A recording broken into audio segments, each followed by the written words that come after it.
Lauren, so good to have you with me today. I'm excited. Mr. King, I'm so happy to be here. Thanks for having me. This is gonna be super weird for me because I think I'm gonna get processed. Like that's what's gonna happen here because at the time of this recording, I am recently out of seeing somebody, and you are the relationship coach expert, and so this is gonna be interesting. We'll see where it goes. I'll start by saying this much, right? And the thing that I think right now that is the current struggle is that that person, when I get into a relationship, a romantic partnership with somebody, she becomes my best friend. Mhm. And that's the loss that I'm really experiencing. I mean, yeah, there's the romantic angle and everything, but it's like this is the person I would call, this is the person that would call me, that we text, that we like the disruption of my day-to-day life is palpable. Mhm. And that's kind of what's really got my attention right now and it's just fucking with me. It's the routine. It's breaking the routine, right? I You think, get yeah, attached, you get attached to that routine and it becomes familiar. And um, I think that's why getting out of relationships is so difficult most of the time. hmm. So what do you do with something like that? Like how like process me here a little bit. Like what if you're my relationship coach, like and what do I do about this? Well, walk me through the day to day. So you would wake up, like walk me through how Yeah, what I would get up. I mean, I get up super early. My day starts at 4 a.m., right? And she got up pretty early, not that early, but there would be the early morning text like, "Good morning, check in, how'd you sleep?" And in my relationships at this point in my life, I don't do surface, right? So even if it seems like something that we're just kind of phoning in, it's like, hey, how'd you sleep or whatever, it's not. It's actually very connected. And so there's a depth to it. And then there's check-ins throughout the day. It's follow up on, hey, how'd that meeting go? And because it's that there's a real invested interest in that person's life and in how they're navigating their world. Um, and at the end of the day, same kind of thing. We would have these conversations that we literally I don't think we ever had a conversation that lasted less than 2 hours on the phone. Like I mean, other than just like the daily check-ins. If we're, at the end of the day, uh, that conversation could easily go anywhere from 2 to 4 hours and never get boring, never get like we could just roll. And it was so cool to have that in my life again. And so there's a huge hole Mhm. that I experience on the daily right now. There's something I know about you, and I know that you have intense and like you have these relationships not just in your intimate life but in your personal life too. Like you have intense relationships in your actual like personal life with friends as well. We've gone there, like you and I, like we're both very Mhm. intense people where we both just like to cut through the bullshit, right? Right. Yeah. Right. So I guess my question for you, I have two questions, is like what makes you feel, what is it about that like intensity or like that connection that you miss?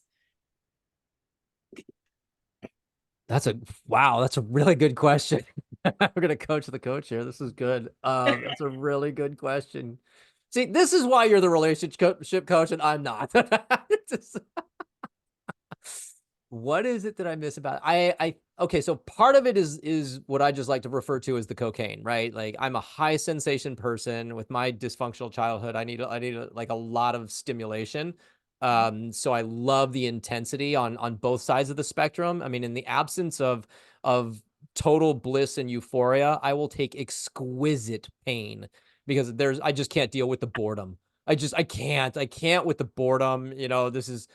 This is a very old relationship pattern. If I'm bored, I'm out. It just um so I miss the intensity, I miss the depth.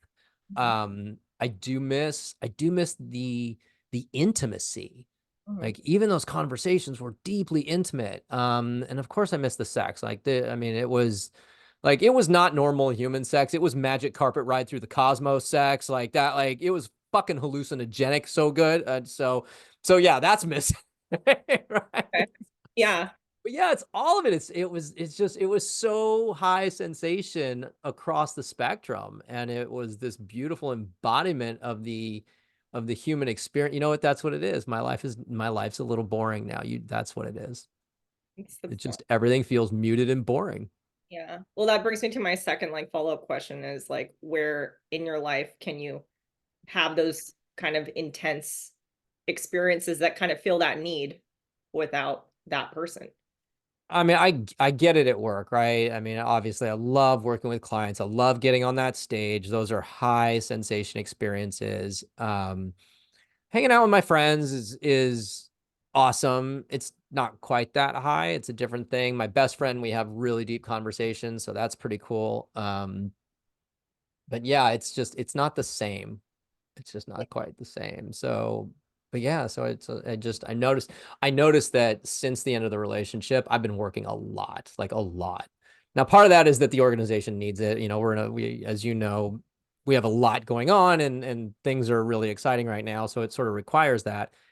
And I think there might be a little bit of a distraction, using it a little bit of a distraction to kind of maybe numb out a little bit on stuff, or maybe, yeah, maybe try and get my fix, get my drug hit, right? Cocaine fix. Right? A little Without fix of that, my Coke, get without that, little obviously. microdose, right? Yeah. Well, I mean, it's perfectly normal to come out of something like that and have that lack at first, right? And kind hmm of go through that sense of withdrawal. Um, hmm I do think it does come back to just that routine and that kind of you get so used to and familiar with connecting with someone on such a deep level. And I mean, I was in a very long-term relationship that when I came out of it, it was like, what the fuck do I do now? Like, you Right. just, that sense of kind of like loneliness can be overwhelming at times. And I think on just a human level, people with as much depth as you and I do crave that kind of like no bullshit. Like I don't like small talk, Chris. Like I know you don't talk either, right? Like you That's and why I love you so much, because like I know, but we're the person, the people in the room that we notice people talk about the weather or traffic in LA. It's like, is this what we're gonna fucking talk about? Really? yeah. Like, I'd no, rather I'm a create hard like no. disruption. I'd rather just like create complete chaos and like disrupt. Right. Yeah, but I do think that, having intense friendships, having people that you can call, having kind of just, going I hate to say it, but going from kind of one crutch to a little bit of another and focusing and like I work on this with my clients too. You have to just kind of get try and get a little bit closer to some of your friends that are a little bit more intense too and just kind of foster those relationships because that's really what's going to carry you through when you're dating as well. When I came out of my very long-term relationship, I had friends for sure, but the friends that I have now since I've been single, like I've focused so much on fostering those friendships and relationships that like they're going to be with me through my entire life. You know what I mean? Those are like those are my family. Mm. And I think that's really, really helpful in the dating world is having like a fucking solid tribe like that. You can have those intense experiences, maybe not as intense and obviously not intimate, Mm. but you can just go there with them and they make, they're safe spaces. Um, and you're a safe space for me too. Oh, well, you're so much fun. I mean, we just goof off and all the time, but you hit on something really important there. Actually, you hit on a number of things that I want to highlight, because I think as a lot of good coaches that I've seen do is like they'll say something and not realize like how intense and deep that is. But there's a quote, people say blood is thicker than water. And when they say that, they typically mean that your biological family is more important than, friends or whatever. But the actual quote means the exact opposite of that. The full quote is, the blood of the covenant is thicker than the water of the womb. Hmm. And this means that your chosen family, your tribe, is really more important. And so I love that you highlight as a strategy cultivating those relationships, like investing in that. It's the other thing that this ties into, is that this shifts the perspective from lack to abundance, Mhm. right? As I think about that right now for myself, I have been on, well, I've been focusing on the loss. Like now I don't have this, now I don't have that. I started this show with here's what I don't have, here's what I'm missing, here's what's gone. And as you said that, I recognize you are directing me into what do you have, right? Where's the abundance and how can you leverage that to your betterment and to your benefit? And I think that's a brilliant reflection there. Yeah, I do think community building, especially when you're single, building a community of just support is literally like it's the best because it makes you not settle too, because you don't need anything else, like, right? You have this community of like I've been pretty much single for 4 years. I was in a year relationship in the last like 4 years, but I left my very long-term relationship 4 years ago. And what I realized that I needed coming out of that was community and Mm. fostering not only friendships, but like a spiritual community, a professional community. And I think when you kind of feed those parts of your life and feed those parts of yourself, you you become independent. And not that you don't need someone, because I'm a firm believer that like we as humans do need people. We do need a romantic partner. We do need like, sex. We do need those things, but you become sufficient enough to make sure that you're not just like jumping into something else, right? Because you're so, like you said, you're lacking something. When you're fed, when you're spiritually fed, when you're emotionally fed, mentally stimulated, you're at your best, right? So you're going to attract what's best in Hmm. that regard. See, now that's an interesting point too, the attraction thing, right? We say you attract what you are. I mean, I Mhm. know we say sort of both things are true. We say opposites attract, but you do attract what you are. One of the things that I had to look at is ultimately the person that I was seeing, she was unavailable. Like she just was not fully capable of really getting into something. And I was convinced that I was available and I was ready. And I still think I was at the time. And I keep wrestling with you attract what you are. I'm like, okay, so in what ways have I been or am I unavailable? And I'm like, I wasn't. And so like it's still a little confounding for me because like with my work schedule, everything being what it is and was, I don't know. I still felt pretty fucking available, right? I was So open, I was honest, I was 100 authentic. Like, so that one is still tripping me up a little bit. why do you feel worthy for someone completely available? Fuck.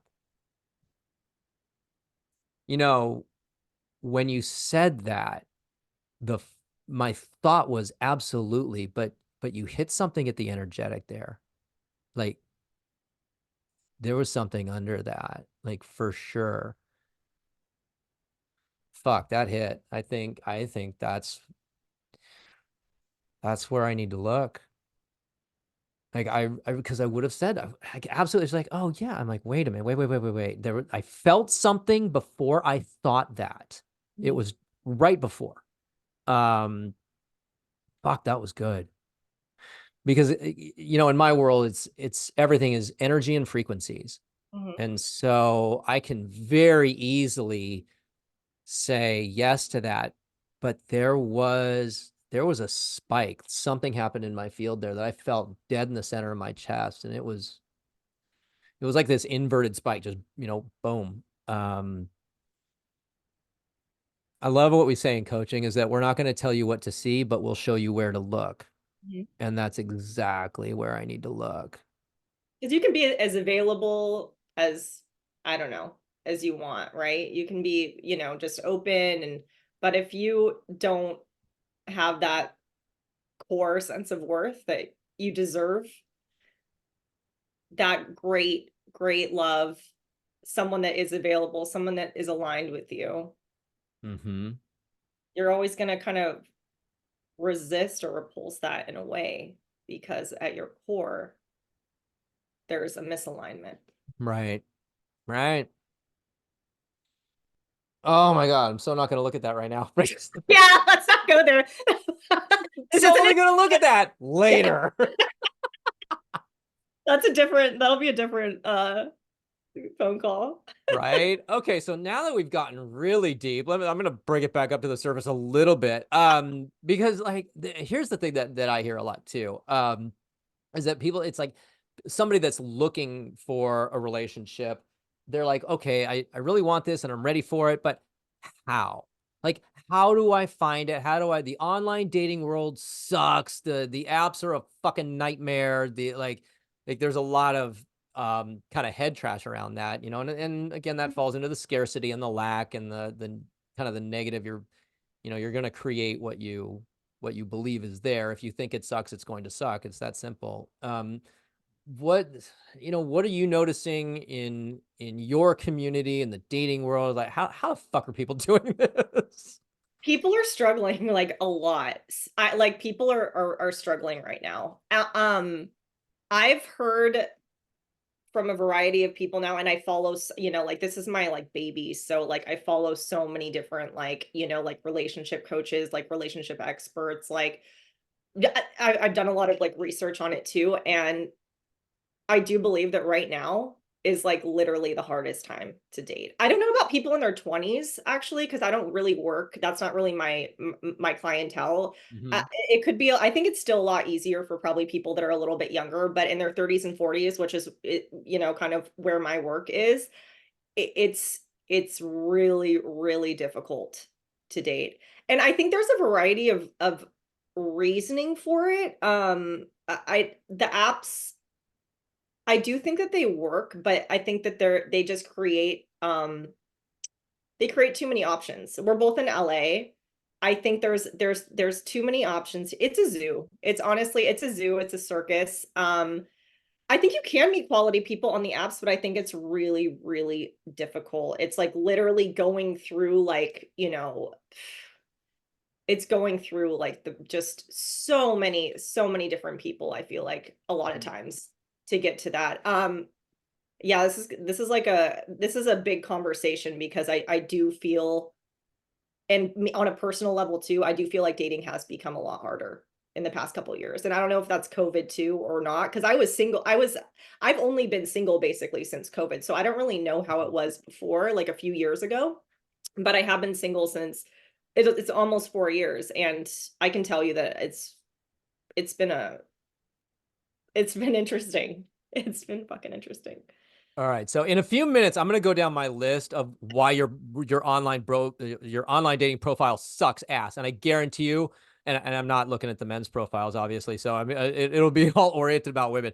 But I'm going to say here's all the mistakes that they're making. But I'm going to get to that in a few minutes. I do want to touch on something though that you said is that because yeah, the speed at which we have access to other humans, right? And first of all, the apps are designed to create a neurochemical addiction in us, and we are addicted to them. It's like cocaine, right? It's like the same as any other social media. We get the likes and whatever. It's designed to keep us on that hamster wheel. And the other thing is it's really made us all very disposable. And so we just keep running through people again and again. And I think I don't know, my strategy, right? Because I'm all about tools, as you know, is to slow it the fuck down. Like, I mean, I know men, women will complain that men don't read profiles. Like, yeah, they don't even look at pictures anymore. They literally just swipe right on everything and see who matches. It's That's ridiculous. my friend told me he does on Bumble. He literally goes on and I'm just like, "Oh my God, that's so ridiculous." Yeah, it's completely ridiculous because it's like I don't want to spend the time to read and to look. I'm gonna see who's matched with me and then decide if I'm Right. interested. And the problem with that sort of mass marketing thing is again, in when we bring it back to our world here is look at it's not just what you do, it's the frequency that it rides on, right? There is no focused attention. There is no I'm gonna get a little woo here. There's no manifestation. There's no law of attraction. There's no like when I decided, you know what, I'm gonna take Q1 and go full throttle with the organization. I'm gonna sort of put dating on a not even on a back burner. It's kind of still in the fridge, I think. Yeah. Um, But just the focused, I didn't change anything in our marketing. I didn't even call, our CMO Keith. I just set the intention in my head, said, here's what I'm going to do. And things started rolling to the point where even our business manager was like, tweak your online dating profile a little bit, but leave it active. And I said, why? I said, because we're actually getting business traction. Like people who are seeking relationship are like, okay, I want to find a relationship, but I found this, so I'm going to explore what that is. And so I thought that was kind of interesting. But yeah, that focused attention, that mass swipe thing, I think is really, I mean, it's ruining the apps. It's making them completely ineffective, but it's not taking control, or it's not giving yourself captaincy of what you're really looking for.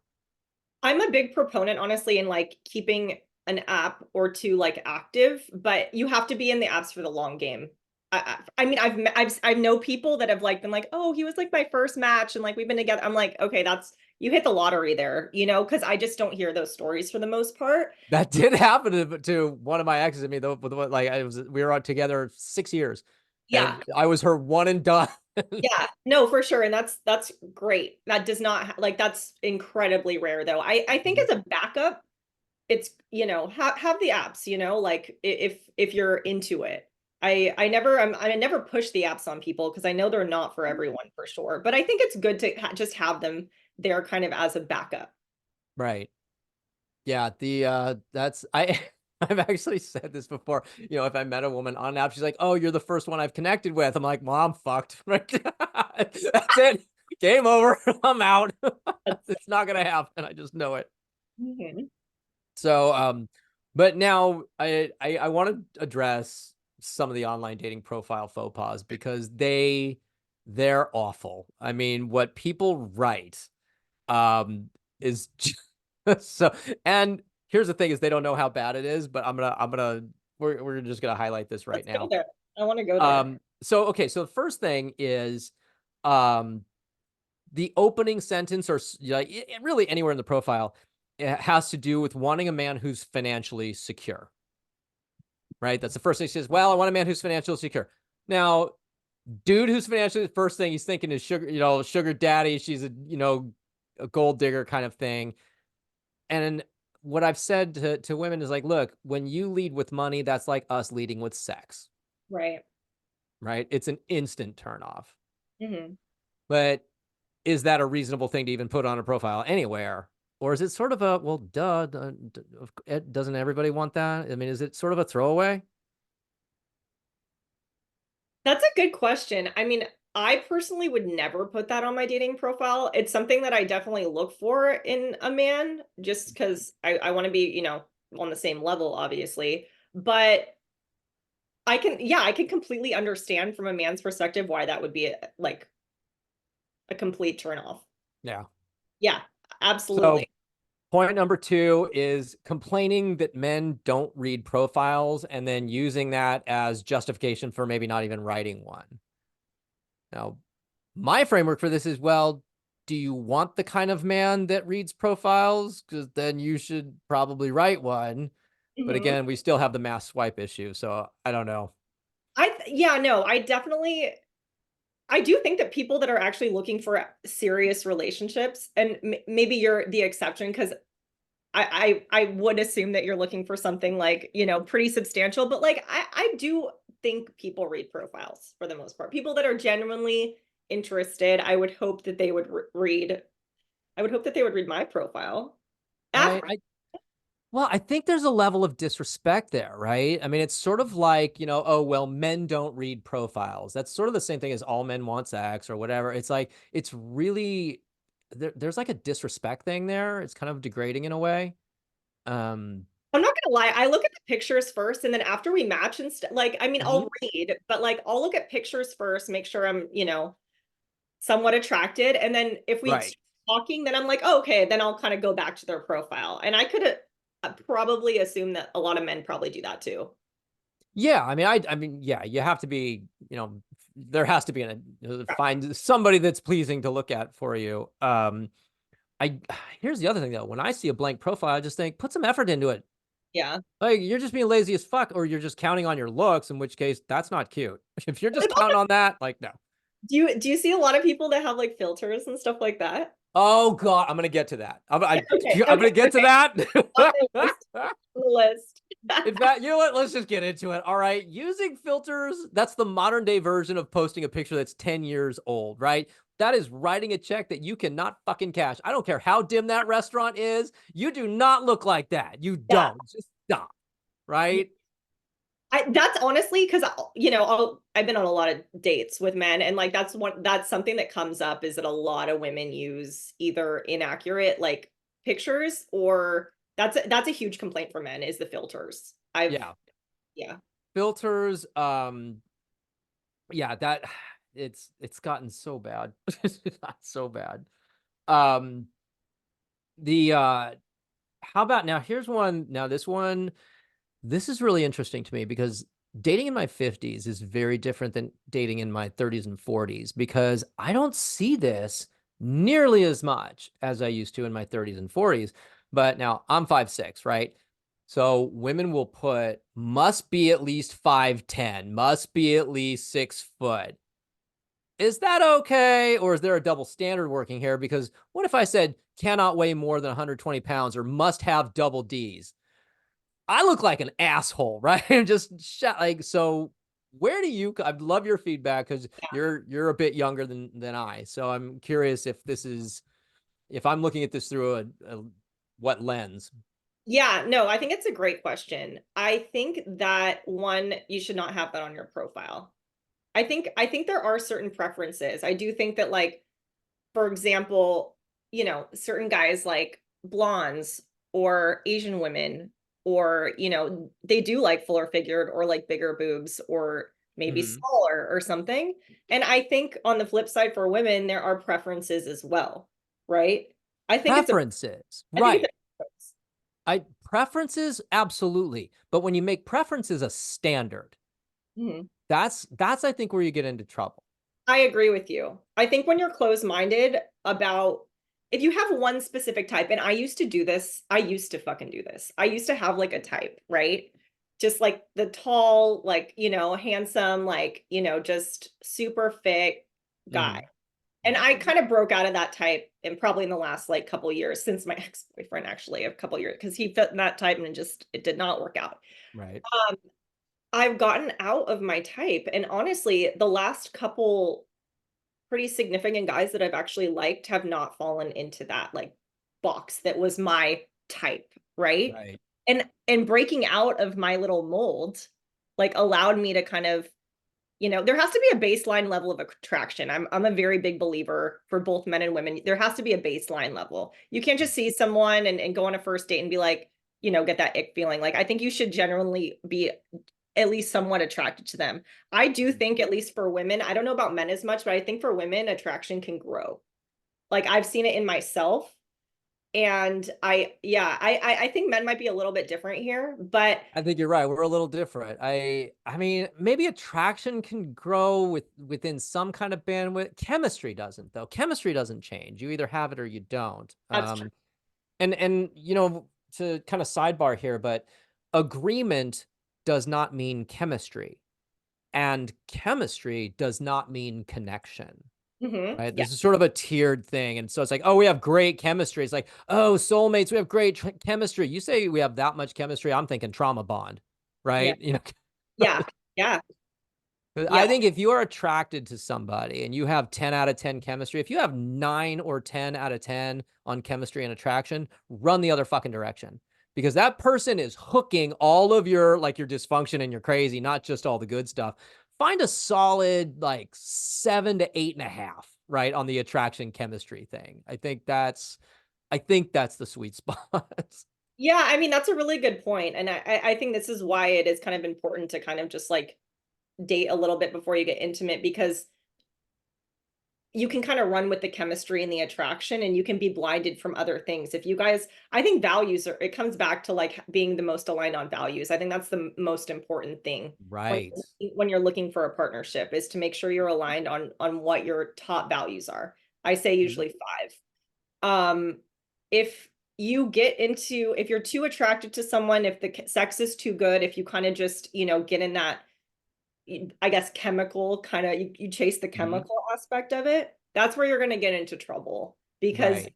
you can't fall back on an emotional connection or some of those deeper things that you kind of you missed, you not you like, what's it called, you think of it as a marathon, you can't get to the Mhm. end right away. Like, it takes time to kind of develop those, Mhm. like you said, like an emotional connection that takes time to develop usually, and that's totally separate from like the chemistry and the attraction piece. Right. um yeah, I don't know if that was a tangent, but No, that's great because you're right. In my experience, and this is not just true in romantic partnership. This is true in any situation, right? People have their belief systems and they're going to look at the world through that system. Mhm. And people are unconsciously seeking to validate the system that they don't know is running, their own belief system, right? And so what happens is people don't see what's right the fuck in front of them. They see what they want to see, what they need to see, or what they expect to see. And Mhm. so when we race in and you mentioned like sex right away, okay, look, I'm gonna sound like a hypocrite here because I fucking done that a lot. Because I've been a whore. But the so the but when we race in and we have the sex early and we keep wanting to validate the reality, it's like we want this to be the thing, we want this to be the thing, and so we just keep jamming it through that lens. It's like, no, stop. And like, if in my experience, if I slow down on the sex thing, Mhm. the reality of that person starts to unfold a little bit. And so now it's like, well, okay, this now it's not what I thought it was. I can actually see it with enough at bats. If I get enough times of seeing something, maybe it'll start to break, the expectation mold, the need, the want mold of what's in my head, and I can see what's actually right there. 100%. Exactly. All right. So on my ever increasing list of criminal acts on online dating profiles, lying about your fucking age. Oh God, this is like a huge pet peeve of mine. Right. It's Like, I get it. Okay. I understand that women in, I'm going to say 45 to 58 are in what I call the shit zone of dating because they're looking for a guy my age, somewhere that's age appropriate. They're getting hit on by guys south of 35 and north of 65. And so they lie about their age to skew the thing. And I'm like, you are actively trying to manipulate somebody. You are trying to show him something that he's not looking for. Like, it starts with inauthentic shit. You say you want authenticity, but you got filters and you're lying about your fucking age. It's like, guys I do this too, and guys do it too. Okay. oh my Good to God, yeah. know. Yeah, no, I've had that happen to me a couple different times, and it's just a total, like, absolutely not. Absolutely not. You can't start a relationship off like on a lie like that. You just, like, how could you trust, like, how could you form trust with someone after that? I just, Right. yeah, I don't know. I was talking to a friend of mine the other day, and she said, I met this guy who said he didn't have kids. They dated for like a month, and they revealed he had grandkids. And I was What? like, how, what, when did he think he was going to get away with, like, how, like, oh yeah, by the way. I was like, what? So that's just lying, and like it's just such a hard no for me when Yeah. okay, I can understand maybe like lying like a couple inches or something about your height or something like that. Like, that would make more sense to me. That's kind of just like a fabrication. Fabrications are different. Like, age, saying you're 40 and you're actually, 47, that is a lie. Right. No, I don't do lies. Like, I'm just a hard because I've been a liar, I've been a cheater, I've fucking done it all. Like, I've fucked up. My clients will be like, "Why are you so good at what you do?" So kind of fucked up in pretty much every way a man can. Yeah. And so and most of my clients are women. They're like, "How do you know men so well?" Because I've been every fucking one of them. I've been the Peter Pan. I've been the self-stop. I've done all the things. Um, but yeah, and so now lying, cheating, I'm a fucking hard no because I've just done all that. I've seen the damage. It's yeah, hard no. Yeah. Okay, so now here's another one that makes me laugh. Actually, it's quasi entertaining. I see these women with the cleavage, the ass hanging out, the bent over the thing, or like super sexy pictures. I'm looking for a long-term relationship, right? Like, That's pretty funny. That's you pretty got to use the bait for the fish you want to catch, man. Yes. That's pretty funny. See, I like hearing about things from like a man's perspective because we like women have totally different our issues are like, you know, like issues with like the men's dating profiles are so different than what you guys have to deal with. Right. You know what I mean? It's so different.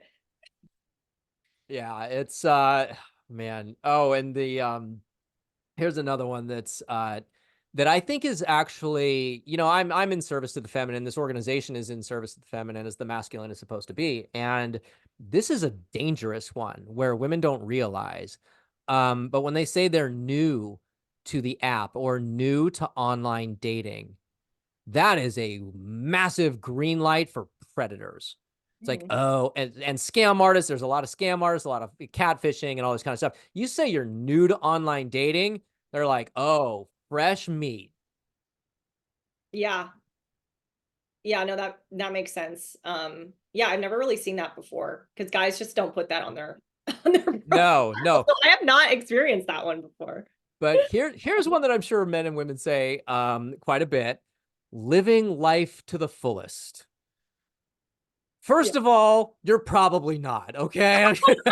Who is these days, right? Right, Like, like Johnny Strange was living life to the fullest. He was a wingsuit guy, a base jumper, a skydiver. He summited every, like, all the highest peaks of every mountain on the continents by the time he was 17. Like, that dude died at 23 years old in a wingsuit accident.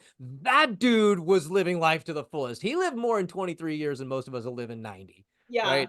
But This chick is probably in marketing. She probably does like Pilates and like right, goes to the beach and like brunches on the weekend with her friends. And it's just like, I'm living life to the fullest. It's like, right, no, you're right. not. Are you really? You're basic as fuck. Like, Exactly. So yeah, that one makes me laugh. And all my judgments, by the way, are gonna come out here. It's just the way it is. Another kind of throwaway phrase: work hard, play harder. I'm sure guys do that, yeah, right? That's I've definitely seen that. right. A lot of women will say, my friends would say, I don't know your friends. They might be psychopaths. Like, what do you say? Right. Your friends might be bunny boilers. Just what? Yeah. This is why I love you because you just cut through all the bullshit. You're Right. just like, I don't Well, want look, it makes the online dating swipe. It's like I can like I all I look for is one thing, just one thing in there that I can use as to say no because it's my filtering process, right? Um, oh, here's one that I just can't with this one anymore. So now you're a bit younger than I, but you might know this song. There's a song called Escape, which we lovingly refer to as the Pina Colada song. And it to. says, you know, if you like pina coladas and getting caught in the rain, look, that's not a fucking profile. Okay. Stop using those song lyrics as your profile. Oh my gosh, That that is. tells me nothing. Have you seen that like on multiple profiles where it's Yes. Oh my god. It's common enough to where I put it on my list. oh my god, that's so funny. That's hilarious. um, I know another one that we see all the time is the whole package. I'm like, okay, what? So I can return you to Amazon if I need to. What like that's box you up and take you over to Kohl's. I would hope that most people think you're the full package. Like, I would hope that But what these does that mean?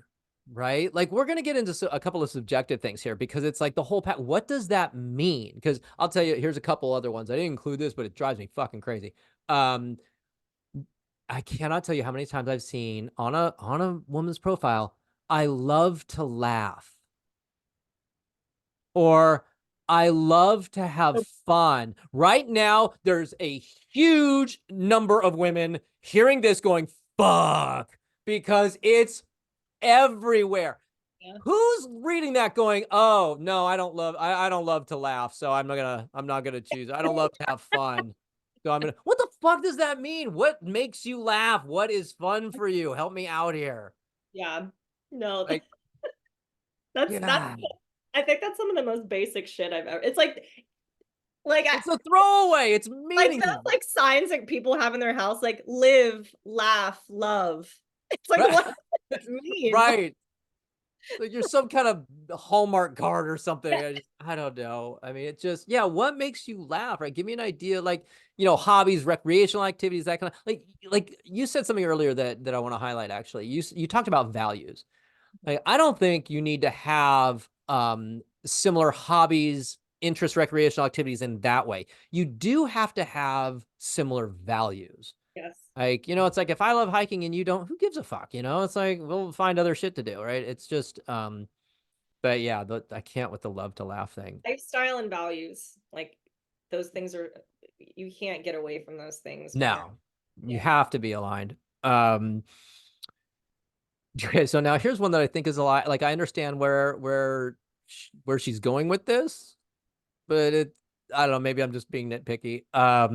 Just as comfortable in jeans and a t-shirt as I am a fancy gown. No, you're not. Okay, you're fucking not. Okay, that like I get in a tuxedo. That's not as comfortable as my jeans. They're just not. I mean, I understand like internally I'm comfortable with that, but it's Oh, it makes me think that like she wants to be taken out nice, but she's also down with like Netflix and chill or something. all Like, right. So all right, I can accept that. I was gonna say I'm willing to let this one go and recognize that I'm probably just I being think kind of saying that would be actually better though than saying that. It's like I like fancy meals, but I'm down with a Netflix and chill night. Like that's more straightforward. Like that makes more sense, right? yeah. I Okay, feel I'm like I'm gonna guys, I'm gonna let him slide on that one. I'll give some wiggle room on that one. yeah, I think guys like straightforward shit like that too. Right. Yeah, that's probably true. All right. So another thing that I see is that women get really upset and they put in their profiles where, if we're going to match, like say more than hi. Now, I don't think that's an unreasonable request. And I don't disagree with it. Because I do think as a man, I want to say something that is like, this is why I'm reaching out to you. Right. It's not like, hey, baby, you're hot. Like, it's like something in I'm reaching out to you because something in your profile resonated for me. And I'm going to tell you what that was. Um, but here's the thing on apps like Bumble, you mentioned, like women do the exact same thing. Like I've been on them, they just say hi. I'm like, all right, well, okay, I gotta go fishing here. I'm so glad we're talking about this. I've been on a lot of different apps to be honest. I've been on Bumble, Hinge, I'm on the League, and I've been on Raya. On Raya and a lot of these other apps, you just match with people and no one says shit. Like you just like so I'm kind of traditional in the sense that like I do kind of think that a man should pursue a woman or just, Mm-hmm. at least in the beginning, I think there is that like chase that has to kind of like go down. There is a little bit of a cat and mouse game, right? Mm-hmm. On Raya, like you literally just match. No one says anything, or on even the League, or like, like guys just don't say shit. And like, I'm not one to, unless I'm on Bumble, because that's a different platform. So like, I usually Right. don't say hi. I think just reaching out is at least that signifies something. So Right. like, But that's probably where the mass swiping thing comes from, right? It's like they yeah, match, but then they don't reach out. It's like, right, right, yeah. So I think in terms of like what's said initially, yeah, I mean, something more than hi is great, but at the same time, hi is also like more than a lot of other people are doing. So, like, wow, maybe I'm working too hard. yeah, no, you're one step above. Trust me. I'm just like blown away by just, I don't know, the lack of anything on all Wow. of these platforms. God, I don't know if we're giving anybody hope here. No, right? So, all right. So here's one that surprises me that we still see it because we've been making fun of it forever. But duck face, really? I'm still seeing duck face at this stage of the game. Are you fucking shitting me right now? Haven't we made enough fun about this? I mean, like if I have to choose between filters or duck face, I'm not quite sure what I'm gonna do. Oh my God, that's so funny. I just find it Guys do weird shit like that. I mean, guys do have the pictures of the with a fish. Apparently, that's a thing. You know what my thing is? So it's not that it's literally the same picture, like the same selfie in like six different pictures or whatever. Like literally like they're in the same position, same exact expression on their face. Like that shit, I'm just like, really? You don't have like any other, like you just have taken six pictures of yourself in different, Right. like with different backgrounds. Right. Like that's Yeah. stuff that guys do, I feel like. I'm just like, that's weird. Yeah, I mean, my style is to like here's a snapshot of what my life looks like. Here's like Exactly. shit that I'm doing, right? But And that's what to do. Yeah, sidebar on that. Some women will take like really close up pictures of their face, give you no idea what she looks like from the neck down. And Yeah. that makes me think, number one, here's what it makes me think. It makes me think that she's not comfortable with her body, whatever it looks like. Mhm. And it's not about, and as it, for me, again, it's about energy more than anything. I don't really have a type, in terms of height or whatever. My ex-wife was 5'9", my other one was 5'3", I mean, just like there's a lot of variance in my dating history. But what that suggests to me is that, you're afraid I'm not going to like your body, which tells me that you probably don't like your body. And it's your relationship to yourself that is going to affect your relationship with everyone and everything in the world, right? That's where everything is derived from, is your relationship to yourself. And so I'm just thinking, when I see something like that, I think she's not okay with who she is. Yeah. That I think that's completely fair too. Mm. I I mean, think it that's might not be accurate, but it's not an unreasonable stretch. Uh, okay, so here's one that there's a couple here that I'm really gonna get on. Telling the scammers to move on. isn't Like, you that actually put that, like, here, like if you're a scammer, I'm gonna sniff you out. It's like, okay, look, again, what frequency are you putting yourself in? And the scammers, by the way, they don't give a fuck, right? They may even see it as a challenge, and now you're gonna waste even more of your time, right? I mean, yeah. I don't know. This actually, it's similar. A lot of profiles that I've said have a laundry list of all the shit she doesn't want. Like, it's like, I don't want this and I don't want that, none of this and none of that. And I'm like, your profile It's is all steeped in the negative. I And see that a lot with men too, do you? actually. Okay. So Yeah. what's important about that is what you focus on expands, right? So when you focus on all those negative things, that's what your whole orientation is. That's where your energy is. That's where your frequency is.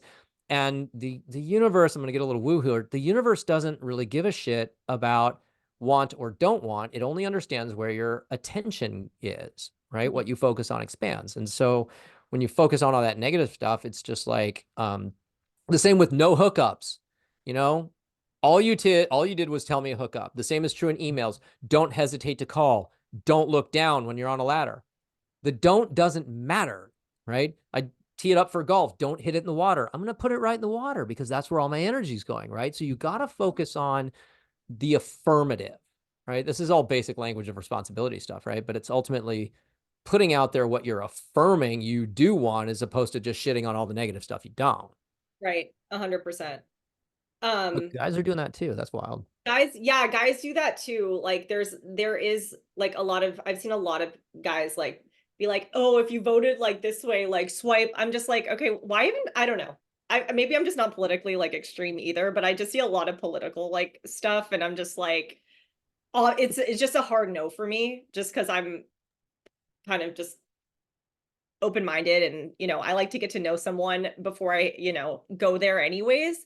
But yeah, Right. I don't like the negatives. I don't. I tell my clients like it's so important on your profile to like reveal who you are and what you're looking for.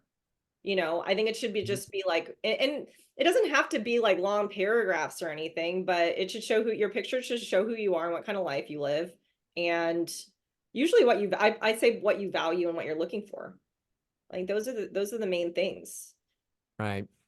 So what are you working on right now with clients? We'll get away from my list of, gripes here, right? my all my do's and don'ts and everything. Um, you know, as you are kind of the head of our love, dating, and situationships service line, as well as a couple of the others, what are the clients that you feel that you can serve the best, that are bringing you the kinds of things that you really love working with? Yeah. Well, the dating world, as you mentioned, is like incredibly difficult right now. And so that is really what I'm working with on my clients is helping them with their profiles for sure. I've done that with a number of my clients, like cleaned Thank up, God. you know, yeah, cleaned up because you do want an accurate representation of who you are like on your dating profiles. But just in terms of just stepping away from the dating profiles too, like I told you before, I like that as a backup and I like usually my clients to have those just to let the universe know what you're looking for too. Just to have a profile like that, just kind of as a as a backup, like I said, not as your main source of meeting people or whatever. But so aside from the profile stuff, what I do work with my clients is a lot of like just self-worth and self kind of just like love and cultivation. We do obviously look in the past and kind of figure out what patterns my clients have repeated before. Mm-hmm. We talked about type too, right? So it's like kind of maybe breaking them out of their mold and kind of figuring out why they usually go towards a certain type and why that hasn't worked in the past for them. And making them open to energetically to meeting new people, you know? Mm-hmm. I'm a big believer in, once you declare something to the universe and you mean it with your whole heart and your whole soul, things will just start unfolding in kind of a magical way. When you go out, like instead of, being in line and texting on your phone, maybe just look around, see if there's anyone that you can kind of like smile at or just, like flirt a little bit with. Mm-hmm. As women, we have this amazing power of with using our kind of like sexuality, and it doesn't have to be forward, it doesn't have to be overt, but men are constantly out there. There's great looking men out there, and like I see them all the time, and you just kind of have to peel your eyes back sometimes Mm-hmm. and look, because we're always, I think we get too distracted sometimes when we're out being on our phone or whatever, or swiping, Right. when you could miss a lot of opportunity to just like flirt and like, connect with people on a deeper level sometimes that Mm-hmm. you just, you might be missing otherwise. Yeah, I mean, I love that because it is about availability, like making yourself available. If you're in your phone, you're not available, right? Exactly. And so, and I think you hit on a big one that I want to highlight as well is energetically, right? Are you are where your head is, Right. and wherever your head is, that's going to have an effect on your energetic frequency. And so, if you're doom scrolling through social media, if you're in a doom and gloom place, my ex that I was in a relationship with for 6 years, she could turn it on or off. She could get hit on or not hit on. She was crazy hot, and she could be like, she like never get hit on simply because she was not energetically interested in it or available to it. She could just shut it down. She says, men never hit on me. Right. And then the second she goes, watch this, I'll make myself available. It was ridiculous. I mean, it was ridiculous. And Yeah. so I really love what you're sharing there is about getting in that frequency and of availability and open and accessibility. And Um, sorry, go ahead. yeah. Well, I have a question, but what were you going to I say? was just gonna say, and you have to do that, and if you make that commitment, do it in every aspect of where you are. Do it in the grocery store. Like I'm taking Italian like lessons right now. Just like when you're walking to and from like the parking lot places, like make yourself available in that energetic frequency to allow yourself to kind of just like be in that like receptive mode and Hmm. be kind of looking and just like be kind of ready for it in a way, because you could say you're ready and then just like just totally be tunnel visioned everywhere and like not be missing opportunities to really like connect with people. And I know you have a question, but like I and maybe this is something that I'd like to get your opinion on, but I hear that men don't approach women anymore. And I think that that's true. I think that happening, unless it's like in a bar or something, is happening less and less. Hmm. And I have a couple different theories about why that is, but I think that women need to make it more we need to put them ourselves out there a little bit more so men do feel more comfortable to approach us. A guy, if I'm on my phone and I'm scrolling, like just, like waiting in line for coffee, a guy's not going to come up to me and approach me, right? Hmm. If there's a guy behind me that's cute and I turn around and like, just like smile at him or something, maybe he will say something to me. Hmm. Maybe, like I think we need to kind of invite that kind of attention in, and I've done Hmm. it. It's a superpower. Yeah, it really is. If it's like taking a super long time to get coffee and like three or four people are standing around, you start to look at each other, kind of do the eye roll thing, and then all of a sudden there's a connection, right? But if you're doom scrolling in your phone, Yeah. here's something that I want, because I know you train people, and this is really important. This is important in terms of safety, Mhm. because it's really weird that women are asked to attract the very thing that is potentially very dangerous to them, right? And and so I want to touch on safety, because you can make yourself available and accessible and still maintain boundaries and Right. still be safe. One of the things that I'll highlight on, because I train pretty intensely with like retired Navy SEALs and retired U.S. Army Special Forces, and I ask these guys, like, what is the number one most important thing that you've taken away from all of your experiences? And they all say the same thing: situational awareness.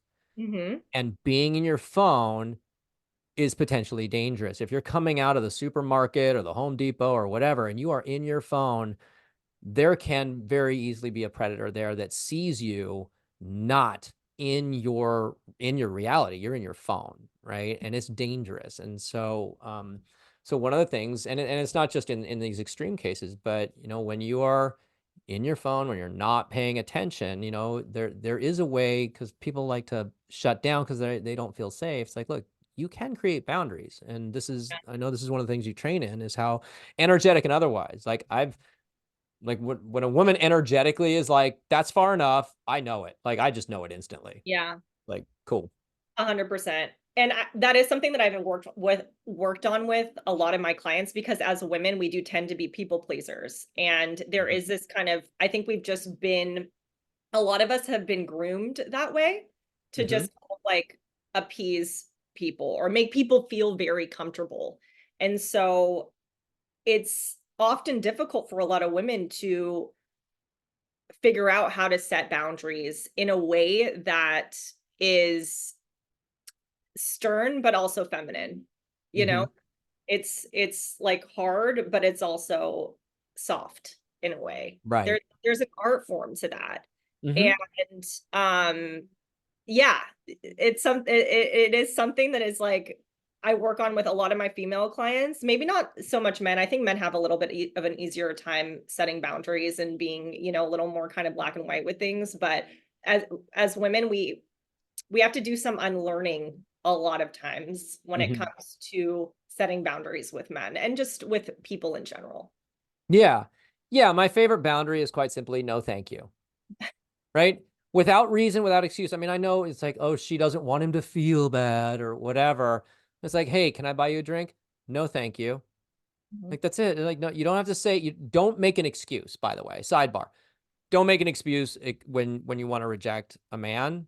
Like, hey, do you want to dance? Oh, no, thanks. I'm just waiting for my friend. Because what he hears is, okay, so if you weren't waiting for your friend, like, then it would be a yes, right? It's like, well, can I buy you a drink? Oh, no, thanks. I already have one. Okay, well, I'll just wait until you need another one, right? Like, looking to circumvent that. If you just do no thank you, I can't do anything with that. Mhm. Now, sometimes we'll push for more. Like, the longer I can keep you engaged in conversation, the more chance I have. But just, hey, I really appreciate that. You coming over here and risking that. That's really cool. No, thank you. Yeah. And it's a great boundary that women are really they feel like, oh, I need to couch this so he Mhm. doesn't feel bad. It's like, look, he's been rejected a lot in his life. He's a big boy. He can handle it. Right. And if he can't handle it, he's going to say something, snarky to you and walk away. And thank God, Yeah. because, like, so. All right, Lauren, thank you so much for your insightful questions and for processing me a little bit there and for going down the rabbit holes. I'm so glad to have you on the team. We are going to, I haven't really talked about this much yet, but we are going to start expanding this in terms of the love, dating, and situationships stuff, in terms of the couples and partner stuff. And I'm currently building out a program specifically for the men, because you talked about something about kind of how men don't approach women, and there's a lot in that area, and there's a lot of reasons for this. And you're right, a lot of men are hesitant to do it. There's actually a crisis in masculinity, and so we have the program that the working title. I'll just tell you, the working title is Monster, which I kind of like.